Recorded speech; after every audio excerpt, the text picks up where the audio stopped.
Welcome back to another episode of the Club Cultivate podcast. While I'm always excited to interview all of our guests on the show, today is a fun interview as it is a former coworker, a fellow California native. We have wonderful Miss Megan Silveira joining us. Megan, thank you so much for joining us. Can you share a little bit about who you are and what you're doing? Thanks for having me, Whitney. I know you mentioned we're Californians, but we didn't meet each other, I think, till probably Angus time, which is kind of funny. But yeah, I'm 27. I'm currently living in St. Joseph, Missouri, working here at the Angus Journal, where I'm the managing editor, so the American Angus Association. Kind of an Angus kid that's come full circle back to get to work for the organization and really loving it. I do think that it is so fun, everything that you do. And I also have so many instances of Californians that same age, same like interests, things, and like, how did we never meet? And then I'm reminded that the state is rather large. But did you know you're from Denair, right? Or Turlock? Yeah, because I was going to say, we really weren't that far in California either.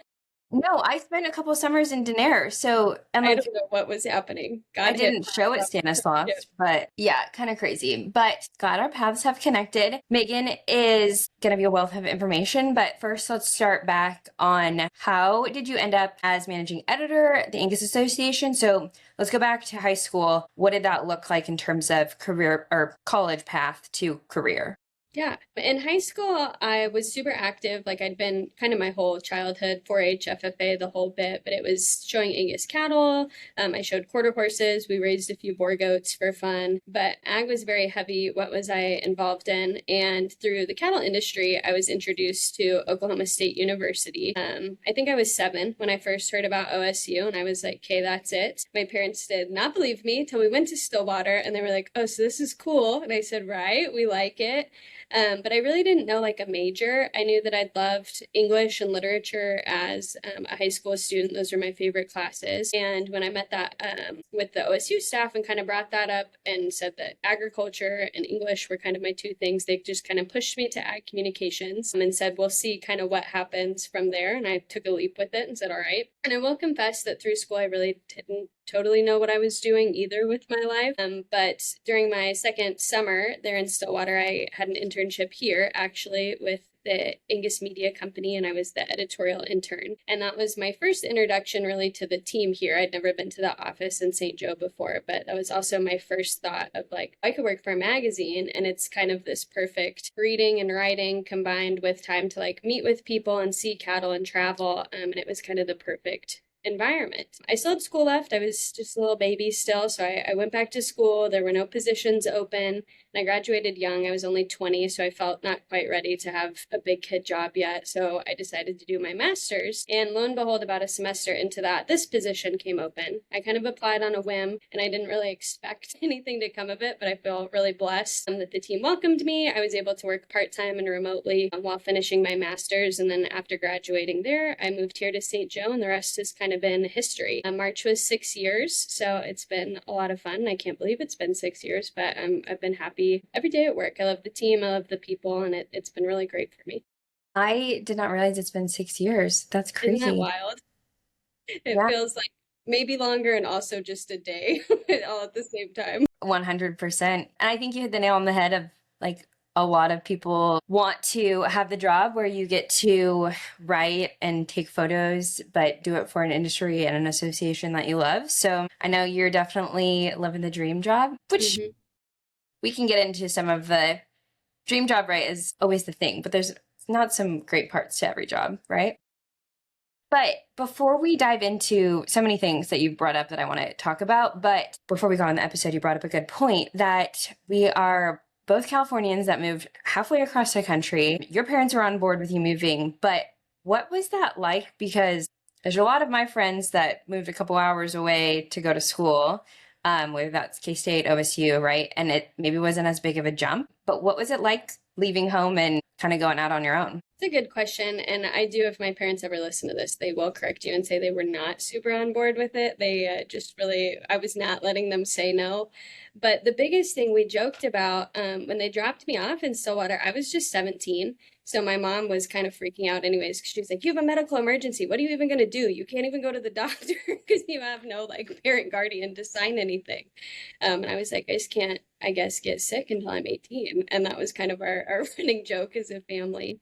But for us who was visiting Stillwater, we sat down with Shelly Sitton, and I remember she gave my mom her phone number and was like, we're going to take care of Megan. Do you need to like see the house? Do you want to go to dinner? Like, come meet my family. Like, we are going to be here for her. So I think for us, OSU staff is what really made my parents be like, okay, we can do this. I have to give a shout out too to some people I met through the Angus industry. The Elmores didn't live too far from Stillwater, and we had stopped when we did the little road trip to Stillwater to stay with them for a night. So I think my parents, between Shelly and the Elmore family, like knowing that people were so close, I think that was kind of the last step they needed to maybe leave. They probably had a harder drive home than I know of. But for me, I was just always excited. I don't know, I think after high school, I felt really ready for that next step. It felt very much like a God-given purpose that I'd never questioned Stillwater. I'd never applied to a school other than OSU. Like it was kind of OSU or nothing for me. So I just leaned into that. And I think just like being confident in the sense of like, I made this choice and I'm going to like make of the experience what I will. So it was uncomfortable at times, not really having any friends my age there, but it was the process of like settling in. My best friend Sam from college, we joke, I literally turned around as we were walking into freshman orientation with her and said, Soup, we're going to be friends. And that was like how our friendship started. So it's kind of putting yourself out there, whether it's like a new place or new people. And I think that'd probably be true even if you or I stayed in California. You know, you'd still have to be in situations to like force yourself to go and meet new people and do new things. But I think when you go quite so far, it's just being confident enough to take the step. And not every step is going to be maybe the right one or the perfect fit, but it's like that process of refinding yourself in a new environment and finding the people that are there to support you. How did you, I guess putting yourself out there is a great piece of advice, but how did you put yourself out there in terms of internships or opportunities where I always felt like, I still believe to this day, it's who you know and some of the skills that you have, right? But when I came out here, I didn't know a soul. I mean, very few. And so like, as I was applying for things, I was like, well, okay, these people are good and they know people. And so I think some of that helped, and it definitely got in my head a little bit. I guess, did you ever experience that? And how did you continue to like get a big internship at Angus? What are your thoughts on that? I always like to tell this story. I cannot tell you how many summer internships I applied to. I did not get a call back for a single one except the Angus internship, which I'd like to think, you know, if we talked about confidence, I was like, man, I think I work hard. I've got a good GPA. Like I worked hard on this cover letter. I thought my resume was fine. So I think it was first off, like kind of reminding yourself that none of it's personal, but also truthfully, every time I applied, I was like, the worst they're going to say is no.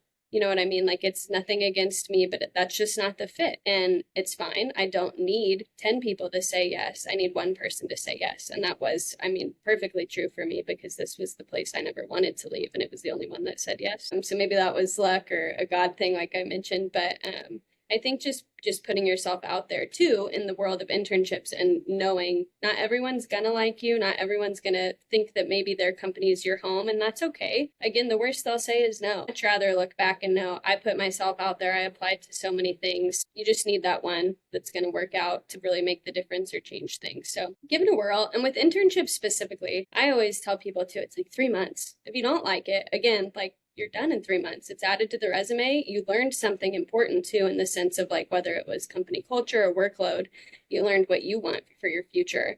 And maybe it wasn't your favorite 3 months, but that's a win too, to know like for my future self, I want to go in this direction or that direction. And that's an important part of it too. But as far as knowing people in the industry, again, it can be a little hard when you're in a new environment to be like, I don't have the connections maybe. I'm probably stubborn enough to be like, well, I'm going to figure out how to make them. You know what I mean? Like just learn to start introducing yourself to people and ask questions, follow up. You kind of have to, again, take a leap with some of those relationships to be like, hey, I'm hoping to go XYZ direction. Do you know anyone that could help me or someone I should know? And I think too, in the Midwest, it's easy. People are so happy to do that. They're like, yeah, come to this barbecue and meet all these people that are going to be so happy. And it's kind of the word of mouth situation. So just being brave enough to try. And again, the worst that happens is no. And then we move on, try again. I am trying to focus on that right now instead of I can be a chronic worrier. And I'm like, but what if we just think about everything that could go well? Mm-hmm. So I think that is a wonderful reminder. I know that your internship at Angus obviously propelled your career. Did you have any other internships following Angus that maybe went well and you learned a lot, didn't go well, learned what you didn't want to do? I did not have a ton of internship experience. I had done one for a smaller company first getting started during the semester. Probably humbled myself in the sense that they had asked for like a blog post writer, and I was like, not doing blog posts. I don't even know what I was writing. They were very kind to me, but I was probably not living up to whatever that was. But it was just a few months. But after my internship at Angus, I just had my last year of undergrad. And then I went directly into my assistantship program at OSU. And that was with the Food and Agriculture Products Center. I thought the team there was great. I loved my advisor. I had a really good time in the sense of like culture and learning. But again, for me, maybe the biggest thing I learned was I was not meant for a job that had me at a desk every single day and not seeing livestock. It was not enough for me to be in that sector of agriculture. Like it was important that it was still ag, but like that one was not like my burning passion. I was not always thrilled to be doing some of the more nuanced work that comes with any job. Whereas here, I've noticed even stuff that's maybe not my favorite task, I can see the bigger picture and it plays into my bigger passion. So I'm not dreading it, maybe. That's kind of a big word, but truthfully, sometimes when it wasn't tied to cattle or to livestock specifically, there were things that I maybe didn't love as much as I've learned to love things here. That's the beauty of internships, right? Or any, I guess, opportunity to figure out what you want and what you don't want. Again, I know that. Do you guys already have your intern for the summer picked? We do, yes. Yeah. Okay. So I know that like we're not at the right time of year for that, but I still think it'd be valuable. So will you share a little bit about your internship, what it is now, like when you receive an intern for Angus Media? That's a good question. And I think for us, sometimes it feels very Hallmark card, but it is like the truth. Like when you join the Angus team, I don't think that you ever are considered an intern. You are definitely treated like a full-time employee. You have your own projects, there's the trust level. Like we want you to be able to act pretty independently. And obviously we're there to help. It's an open door policy. We'll help you with whatever you need, but we do treat these students and these interns like they're a part of the team. So I think for us, it's like having the right attitude, being excited. Being a go-getter is really important, but with ours specifically, it's tied to the magazine. But I think I've hoped that I can show all of these interns that it's not just you writing articles or sitting down to edit a magazine. It's going to events, going to breeder homes, like learning to see things from a new angle and being able to pursue that, to ask the right questions, to get the pictures from a different perspective than maybe you've seen other people do it. So there's a lot more to being in magazine work than I ever even knew about. And I think that's always my hope with these interns too, to show them like whatever you're passionate about, it is a part of this process and you can find kind of your niche. What do you think is required to be, and maybe required is a harsh word, but required to be successful in your guys' internship? Because I know there's a lot of internships that are like, okay, if you have this level of work, or like I help with a 3-day state fair internship, and like that is very much more entry level intern. You're going to get experience to then apply for like an Angus Media internship. So from previous experience, what are some of the things like as a listener, I guess I'm thinking like, what can you provide them in terms of guidance to set them up for success for applying for one of your internships?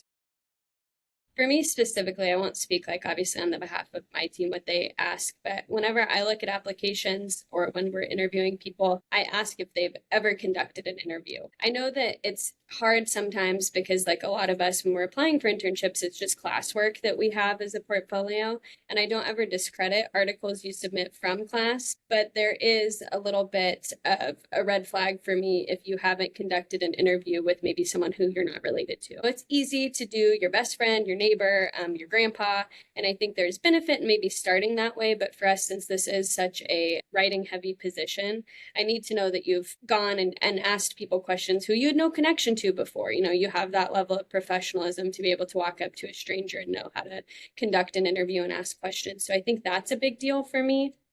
And the rest of it is just coachability. Like if you've got some of those hard skills, the rest of it, I'm like, we can work and find how your personality fits into the puzzle here. But you do kind of have to have that base level of, I can ask someone questions and then I can take that content and put together some sort of rough feature article, you know what I mean? And then be able to take critique, I guess, would probably be important too. And that's for any age. Like, I still love to submit my work to people in the office, whether it's my own editor, Julie, or I know I've been doing a lot more video work. I send them to both friends in the industry and downstairs to the team to be like, can you guys pick this apart? Even if you think it's good, like, get really nitpicky. Tell me what you would change to make it from good to great. I am always wanting to like kind of level that up. So I think that's important to keep that like maybe hungry mindset, in the sense of knowing that there's always room to grow and things to learn.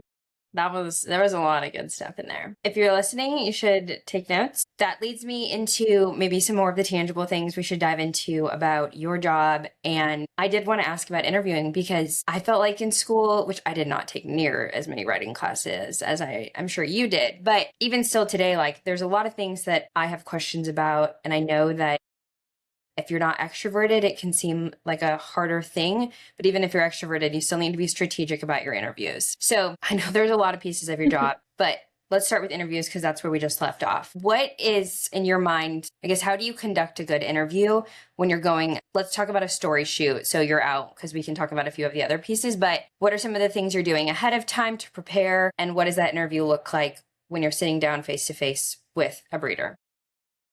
Great questions. For me, there is a lot more prep work than I ever did in school or even thought about, truthfully. And part of that, I think, is the nature of like a breed association. So for me, I try to use all my resources. We have the team of regional managers. We've got people that are working within Angus Media to do these guys' sale books and things. So like when I get a breeder, I do like some pretty heavy internet stalking. We look up on Facebook. I look at their website. I want to read their family story to know, is there like just even this tiniest nugget of something in there that I think could be a cool angle or a bigger picture of a story. Call the regional managers just to ask, like, what's some fun stuff I need to know about them? It kind of helps too. Sometimes, I will be honest, to get a heads up from someone that knows them. We all know, like, being an adult, there's kind of some interesting relationships sometimes. It's nice to have a heads up to be like, hey, this is a stepmom. That way you don't come in and say something that maybe you feel embarrassed about. Normally, I've never had someone I'm interviewing point things out in a way that's made me feel small, but it is kind of nicer to be fully prepared in any situation like that. So do the research, find out what you can, ask people questions. I do always make a list of questions, because when you get there, as any conversation goes, it can spiral, and maybe I'll lose sight of those 5 questions that I knew I needed to ask that were very specific. Sometimes it's even as basic as like, ask for all the family names, because you can't just mention one sister's name but not the other. So like, I try to keep myself organized that way. But then when I'm there in person, usually for my job, I'm getting both like photo and video content for social media and for print, as well as the interview. I have learned I prefer to start in the field with them and let them be like, can you show me around? I want to get some pictures. Like, what do you have time for? And usually that grows far larger than I think they are even prepared for, but they get so excited to show you things. It starts with, this is the herd, to now we're looking at like, this fence post is so special because blah, blah, blah. But those are like the fun nuggets of like establishing trust. I've also learned it's important to be taking notes and writing things down as you're out in the field, because sometimes those are the more honest answers, not in the sense that anyone would ever be trying to deceive you in an interview, but we all know sometimes when you sit down and do something very formal, that's maybe not your natural voice. You're thinking a little bit harder, you're trying to get those perfect answers. Whereas the one out in the pasture is going to be like the true soul of like who the person is. So like, I'm always trying to like snap some notes. And I did want to say too, because you mentioned like being an extrovert, I say that I am, but I think there's beauty in like some of the silence of those moments too. And I think those have been my better stories when I've learned to watch. Look at the way that they like drive. Are they like really casual with the window down, looking out at the cows? Are they talking up a storm?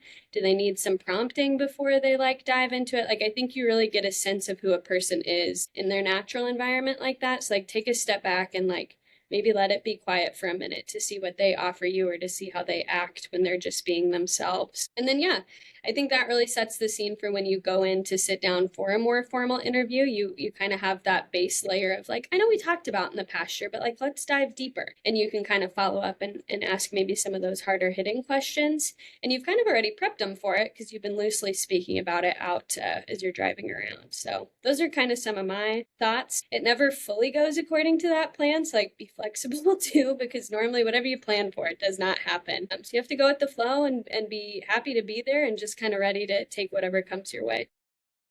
Those were so good. Such good nuggets. 2 questions from there. I guess things I still continue to deal with. So I would love your advice. What do you do when you know you're not getting a story? You're like, they're not really sharing, whether it's an angle that you knew of from talking to a regional manager, like, or you're just like, these answers are good, but they're not great. Like, how do you dig out more? That's probably a much trickier situation. You kind of have to weigh their personality. But I have done my best sometimes to just be persistent, maybe learn to word questions a little bit differently. And sometimes, if they're a really hard nut to crack, I kind of lose the interview style and just talk to them more. Like, I know that doesn't make for the perfect transcript or maybe the perfect quotes, but if I can relate to you and maybe spend a few minutes sharing my story too, sometimes that prompts them to go back and forth too. And I've learned a lot of that from Miranda Ryman. I think she's a really great interviewer, but she has this way of like making people she's interviewing just feel like they're on the same level. It's not an interview, it's us talking. Like, we're just chatting and I have some questions, but you're gonna ask me questions too, and that's okay. So sometimes reverting back to that, kind of losing some of the formality, will help people relax. And other times too, it's sometimes okay. It's never my favorite because I don't like to admit defeat, but if you're like, this conversation maybe isn't going as great as I need, wrap it up, sit down when you get home, write what you can, see where the holes are, and call them back. Sometimes once they've had time to digest it too, it's a little bit easier. Or even then too, it kind of gives you the excuse to call and say, hey, I was working on the first draft of this and I noticed we just didn't talk quite enough about this angle and I really want to dive deeper into that. And sometimes that helps because maybe you pinpoint down exactly what you need them to elaborate on. And just always ask for more. That's always my key too. Like, just always have a follow-up question. Say, what else? Tell me more about that. Can you explain a little more? They probably hate it, but for you, it really just keeps the ball rolling. And the more they talk, it's always better for you as the writer. Interviewing is such an art, so many things. But you prompted the second question. I think it is so easy when you're writing to say, hey, call them up and ask for something, or you can take bits and pieces. But when there's this video element, and I think there's 2 cases of like, you ask for a question and they give you a 45-minute dissertation and you're like, okay, hey, this only needs to be 5 minutes in total. Or if you don't get what you need and you don't have that on video, you can't add it in later. So I guess knowing that video, there's another layer to that. Maybe not another, but like just different than writing. Is there anything you do different in interviews knowing that video is playing a role for some of these or most of them? It's a good question. I should probably pick your brain about it because you probably have some more secrets about that than I do. I have noticed sometimes people, again, clam up a little bit when there's a camera involved. And if you kind of have done your background research, you've maybe heard that. Maybe when you talked on the phone with them, they seemed a little hesitant. Sometimes I'll do everything off camera first, like that conversation wise, and then be like, okay, I'm sensing the angle of what this is going to be is this particular area. Let me come up with 3 or 4 questions about just this area to get them to say on camera. And if you're doing it that condensed too, it is okay to be like, I think that was great. What if we tried to answer it again from this angle instead? Like, try to get them to say it a few different ways. I've learned a lot from video. It kind of goes against my writer brain, but like, you can splice it a lot more in the sense of like, I liked the beginning bit of this and I'm going to put B-roll over it so I get the beginning bit and the end bit here to get the perfect version of what he was saying because it's video. Like, I think there's a little more room to play around with making sure you're still keeping the original message, obviously, but you're able to kind of pick apart maybe some of those quotes a little bit more. Again, just keep asking different ways. Be prepared for that. Never ask too much. Better to ask. There's nothing worse than when you get home and you're like, I should have asked one more question. Always prepare for like 4-hour days just in case you're like, I have a lot. Yeah, I never know if the people that talk less or talk too much, like what's the better of the two, because both have their challenges, but it's the joy of it, right? Okay, so another piece of being on a shoot is photo and video. Let's talk a little bit more about photo, especially when it comes to editorial. What are you doing when you are going to a shoot? How are you trying to capture as many things going on, but also know like the story in mind, how many photos you need for a layout versus social. Can you talk us a little bit through your process or perspective when it comes to shooting photos on a shoot? Yeah. I will say this is probably a very biased opinion because photography has become something that means so much to me, and I'm so eager to do it to where it's like, I'm never just going to get the 10 images for print. Like, it's always going to be, this is so fun. Let's go try this or see more or do that.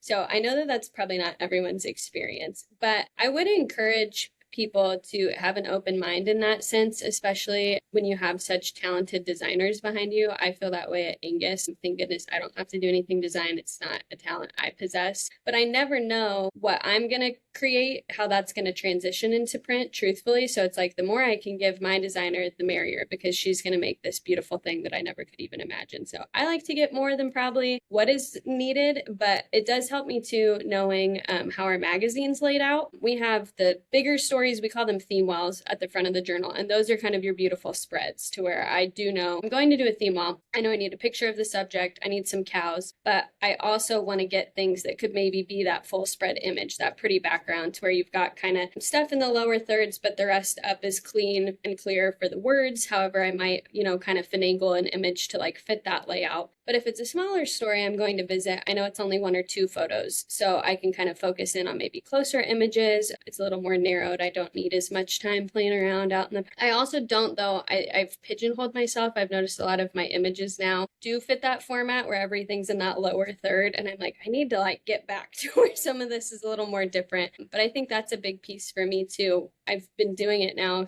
6 years, which is not as long as nearly many other people, but I have noticed sometimes you're like, man, I'm taking the same photo, it's just a different cow at a different ranch. So how can I take this to where it's a little bit different, it's a little more unique? And I've probably come to appreciate maybe like off photos a little more, in the sense that like not every photo needs that cow with both ears perked forward. Not every photo needs her feet to be set in the perfect profile stance. You know what I mean? Like, there's ways to create these beautiful images where the cattle still look good, but it's not the exact same thing every time. So try to think out of the box and just know, like I said, whatever you're going for, if it is those tighter images for a smaller story, make sure you get that before you go off to have fun. Or if it's like a bigger story with the potential to be pretty pictures as like full spreads, keep that in mind as you take it to make sure, like, could this work if there's writing on top of it instead of it just being a solo image.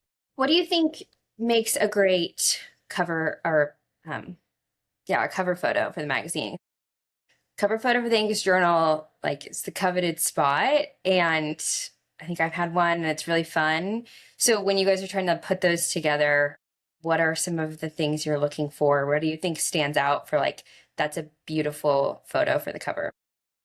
I'm smiling and trying not to laugh because we have a group chat that's myself, my editor, and my designer. And we never know who's going to like what because it's so opinion based. And I think that's kind of what's fun about it. But for me, I do always know we're going to have that Angus Journal logo in the top right corner. So I do always try to think of an image that's going to complement that. It doesn't need to distract. It doesn't need to point your eye towards that. But I want to make sure the picture looks good with that square always being in the right. And the rest of it for me is kind of what makes me feel. And I know that's kind of a little cheesy answer, but it's true. There's certain pictures that like make you stop and look more. And that's open to interpretation on whatever that is. Like, you can find it in so many different ways. But I think just creating something that makes you stop and really look at an image. I have learned too, I do love to match. Obviously, we're a monthly publication. I don't want a snow picture in July. You know what I mean? Like, it does have to match the month you're going for. But we've struggled with that sometimes because for some seasons, we have a lot more images, whereas like winter, a little bit less just because travel is harder. So learning to appreciate the way to different images, how they can be based on like the season or where you took them, but making sure that you do like pair those with the correct covers as well. They always look so pretty. It's just a beautiful, beautiful cover. We talked about interviewing, being on a shoot, getting photos. Let's talk about the writing. Yeah. I know that's most of what you do. So are there tips or a process that you like to do when you get home? Well, maybe from a shoot or an interview, even if it's on the phone, of like, what are you doing before you're like, okay, keyboard out, here we go. This is probably going to not be a helpful answer, simply because like most of the stories I write, I've been really fortunate in the sense that I can tell you they almost feel like they write themselves.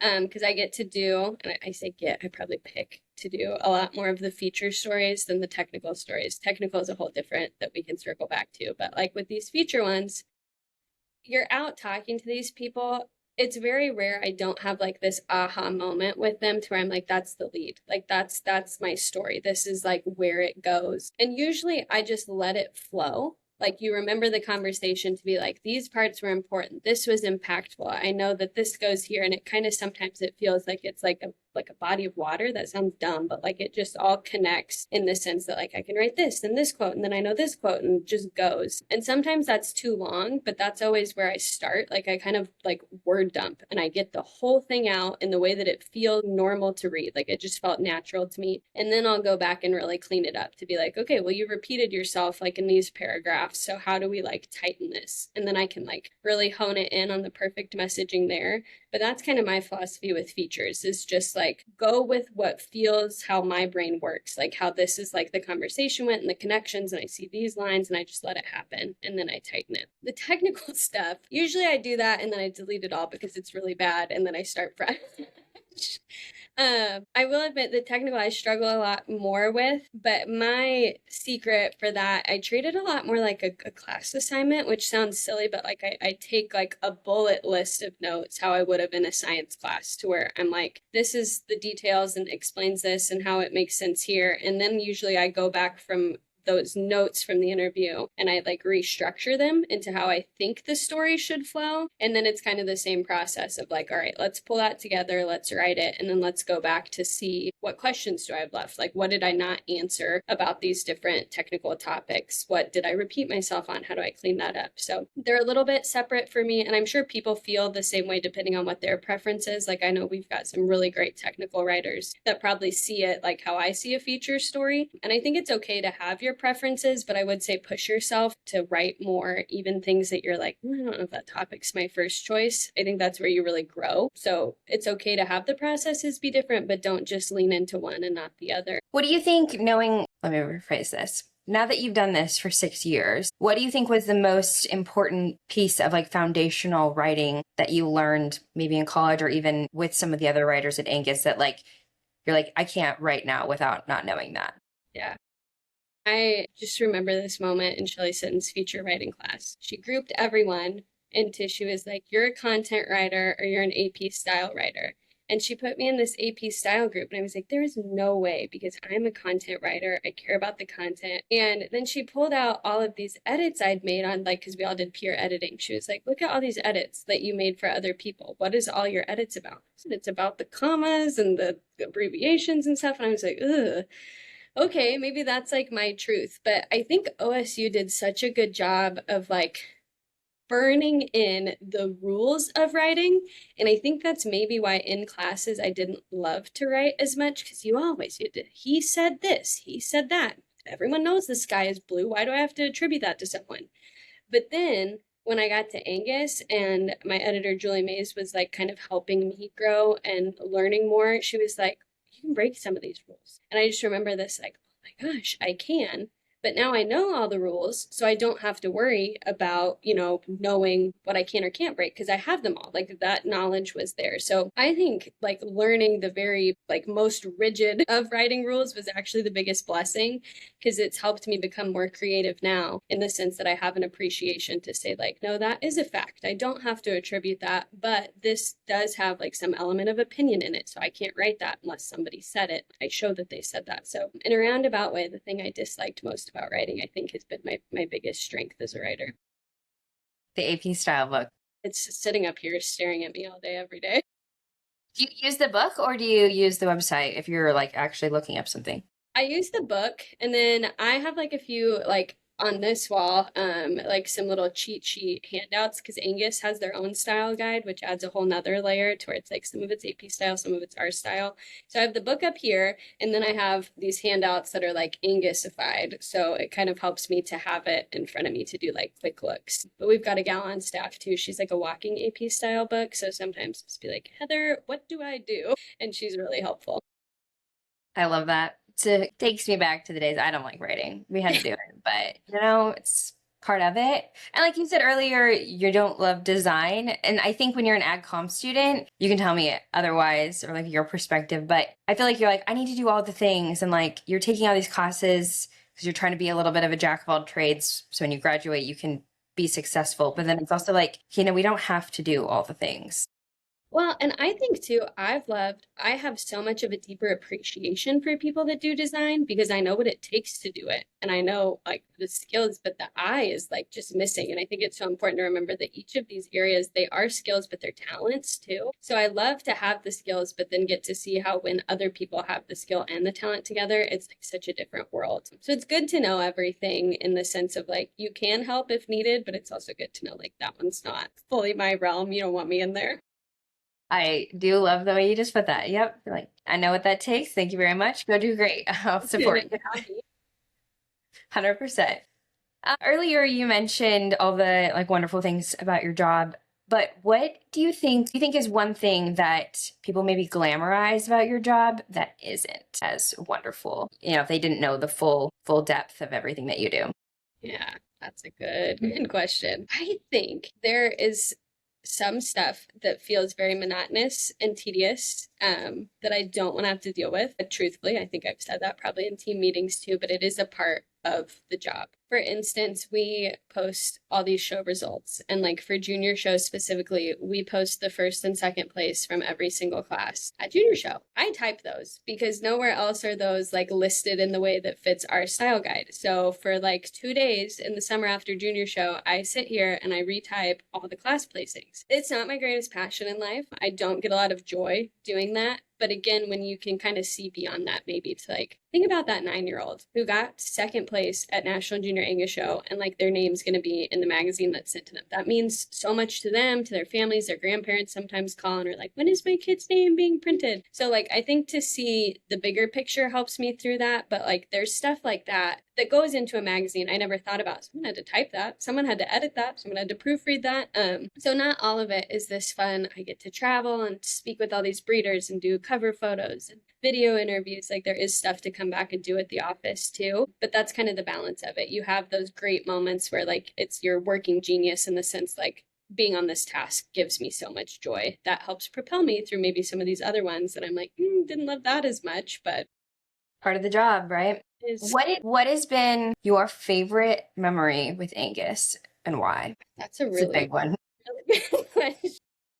I will be so for real with you. There have been so many story trips that have been amazing, and I don't ever want to take away from our breeders because I think that our breeders are like the best. I think they're what like keep me excited to go to work. But I kind of had this moment when we were in Nashville in February for NCBA's CattleCon. We took over like the second floor of Tootsie's, and it was like 40 Angus people. And one of my friends was with me because we were friends in school, and she has a job now that had her at CattleCon too, but she came out with us. And she was like, this is all Angus people. Like, I love how much you guys love each other. And I was like, I really do. Like, I love that they're not like specific moments, but it's like the team dinners, the individual story trips I take with people, the conferences like that. And you worked at Angus, I think you know too. Even people that have left, it's funny. Like there's so many of you guys that I got to work with that I still, whenever we're at industry events, I'm like, where are you guys? Like, can we see each other? So I do think like Angus has done a phenomenal job of finding like some of the best humans in the sense that like they're kind, they're humble, they love Angus breeders, but like we all click really well. And it's back to like this Hallmark card thing that I said, but I swear it's real. And when you've been here and worked here, I think you do get it. But I'm like, it is like a family outside of the office, which I really appreciate and love. Perfect segue into the next question. I know you love your job. It's what we've talked about, and you're so good at it. But you also had a fun little side project with your own books. So please tell us about the books that you wrote. Where did this come from? What is it like having an outside hobby? I mean, you're still writing, but something completely different than Angus breeders and genetics and all the things. Yeah. I'm so glad you asked. This has been so fun. And it hasn't always been like easy to talk about. It feels so vulnerable because it's a much more like personal style of writing, I feel like. But I mentioned in high school I loved English, but like my love for writing started in 6th grade. Mrs. Payne at Julian Elementary. I don't know if she thought anyone would take this challenge, but she was like, if you guys write a 100-page novel, you can get 100 points of extra credit. And being the only child that I am, I was like, of course, I will be doing that. I will be checking that off the list and getting the 100 points of extra credit. And I wish I had it because it was terrible. It was this 100-page story about a cow dog. He was in love with another cow dog at the ranch next door, and the coyotes were chasing them. And it was like a whole long nonsense gibberish. But it was like kind of the start of where I was like, I love to write. And it's on like every laptop I've ever had. Personally, there's like this folder that's like stories, and it's like 3 or 4 unstarted, just like novels of things that I like just had creatively like spent time doing. But in college, it was kind of like this pastime. I wrote my first novel in college. It did not have a name until I moved to St. Joe. It was just like this floating thing. But when I came to St. Joe, I was like, I think I want to be like an author, not like a journalist, but like an author too. So I like reopened this book. I reworked some of it, but my first book I really kind of tried to keep in its entirety as like my college work, and I ended up calling it Space Between. And I published it on Amazon, did not tell a soul, moved on with my life. No one downloaded it, obviously, because I hadn't told anyone about it. But when I did that, I was like, I think this is like bigger. Like I had this like vision to do more. So I started working on the second one. I finished the second one in about a year. And I was like, I think when I share this, I think I need to like actually like take a leap. So when I posted that one on Amazon and on Kindle, I made a social media post about it. I didn't even tell my mom, who's like my best friend. Like she called me and was like, what the heck is this? And I was like, oh, I wrote some books, like surprise. But that was kind of the start of it for me, like talking to people about it. I released my third one earlier this year in February. I had a book signing in St. Joe, which was, it's still really crazy to talk about, but I felt the love from everybody that came out there. And I have like the fourth and final book in the series. It'll come out this summer. And then I have already started like on the next one. So it's just been fun. It brings me a lot of joy. It's like a creative outlet without any of these AP style rules. I just get to do whatever I want. But I've really loved it, and it's been fun, and I've been really blessed and honored by how kind people have been, how eager people have been to support that. So yeah, it's been cool, and I think it's going to keep going for a while. So I feel like the story here is all about taking a leap of faith, and yeah, and somehow that's where we all came. I think it is really cool that you did that. I think doing something, I don't know why it feels scarier to put yourself out there like post college, or like, I don't know, we do all these things, we don't know what we're doing, or just when you're young, you're like, okay, I'm ambitious and like gonna try these things, and like it's different when you have a job and you're like, okay, we're just gonna do the job. But what has been the biggest thing that you've learned, like now having done all this and put yourself out there, and you're on your fourth book and other series, like you're like rolling now, you have momentum. So what do you think has been the biggest takeaway?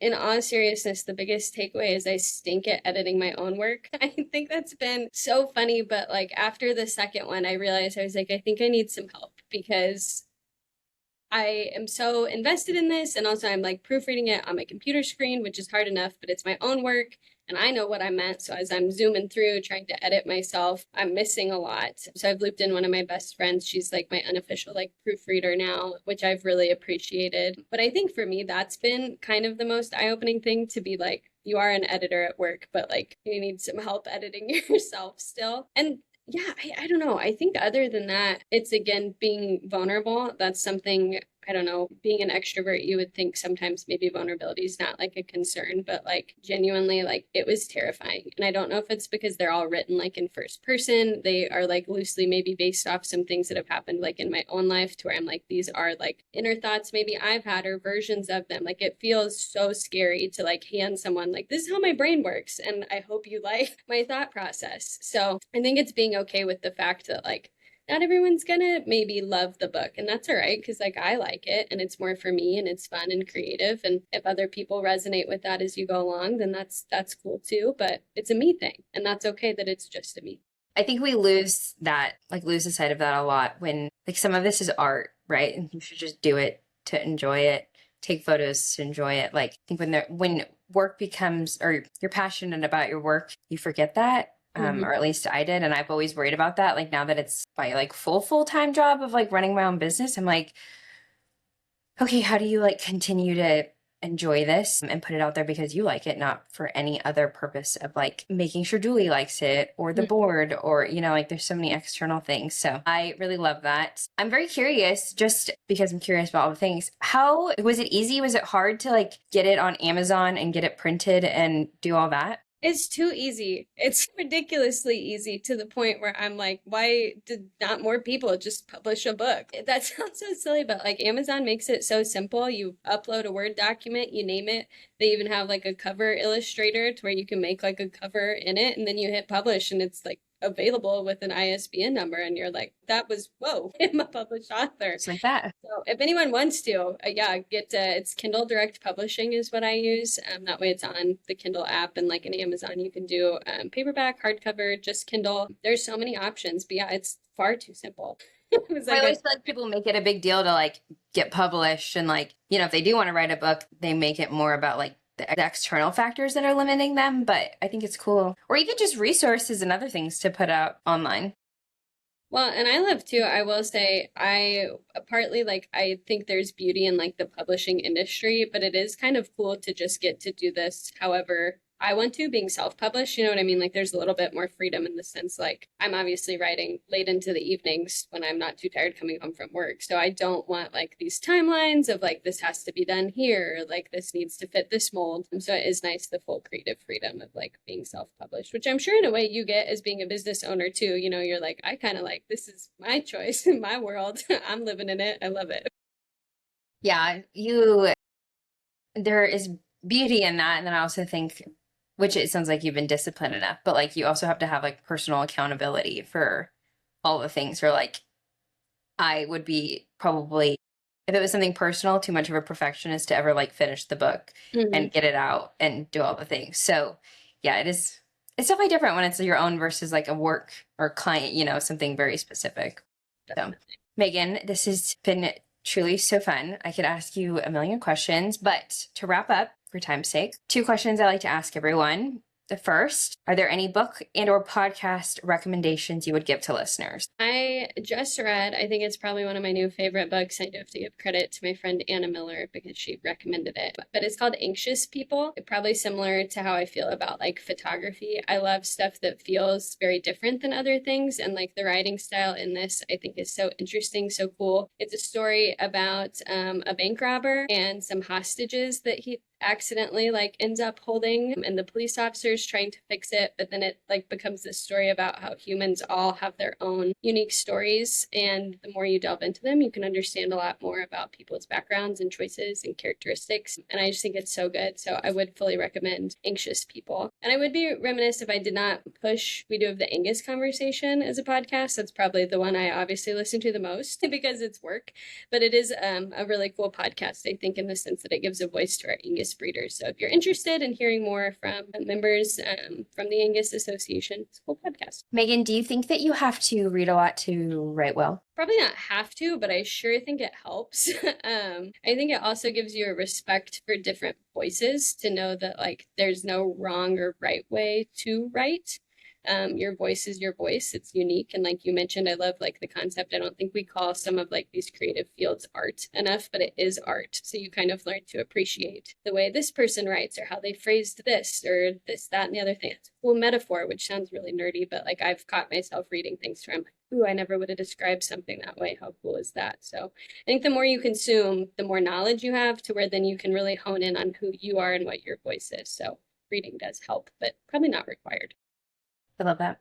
Final question. What is one piece of advice that you would give to the younger creator, younger Megan, as they are pursuing their goals and dreams? So I do always use this when people ask me this question, but I think it's like the piece of advice that changed my life in college. We had some guest speaker in an ag business class. I don't remember the speaker. I don't even remember the class, but I remember what they told me. They said that you need to find the one thing that you're most passionate about in life and never stop chasing that. And I think that has been like the most helpful outlook. I think it helps me. I know we joked about like taking the leap is the theme, but I think that helps me keep that mentality in the sense to be like, if I'm pursuing something I care about, the answer or the outcome matters less than my own knowledge that I'm trying to chase this thing I care about. So I've really applied that to everything in work and personal life. If I care about it enough to chase after it, then that's all that matters to me. So find things that make you happy, that make you excited, and let that be like what your life revolves around. And I think that helps keep you happy. Beautiful. Megan, where can people connect with you, find you online, read your stories, maybe be a future intern? Give us all the good things. All of my personal information, I'm on like social media platforms. My books are called the Jaded Heart series. There's more to come, but right now those are the ones that are out. And those are on Amazon and Kindle. For work, however, angusjournal.net has all of my work stories. It's got photos. Our social medias are on there, as well as my work email. If you guys have any like career or personal questions, please feel free to email me at my Angus account. I would love to chat, love to connect. If we ever see each other at industry events, come on over. It's always fun to meet new people. Well, thank you so much for all of the insights and wisdom. It was a wonderful conversation. Yeah, thanks for having me.